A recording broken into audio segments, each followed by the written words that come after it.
আরেকটা প্রশ্ন হচ্ছে যে আওয়ামী লীগের বিচার হবে কিনা।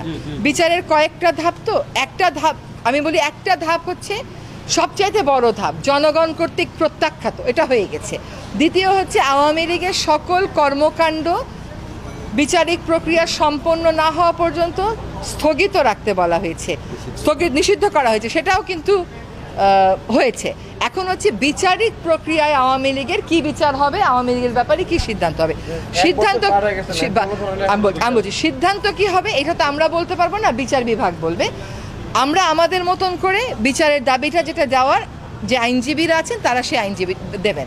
এখন আপনি যেটা বলছেন 1 বছর হয়ে গেছে, হ্যাঁ, ধরেন আমরা যখন দায়িত্ব নিলাম তারপরে বলেন তো 3-4 মাসে কোন জিনিসটা ছিল আমাদের, মানে আপনি বাহিনী বলেন, প্রশাসন বলেন, আমলাতন্ত্র বলেন, বিচার বিভাগ বলেন, কোনোটা কি ছিল আমাদের সাথে কারোর সাথে? পুরোটাই তো কলাপস করে পড়েছে। এই জিনিসটাকে একটা জায়গায় নিয়ে এসে বিচারের কাজটা শুরু হয়েছে এবং বিচারের কাজটা কিন্তু সরাসরি সম্প্রচার করা হচ্ছে।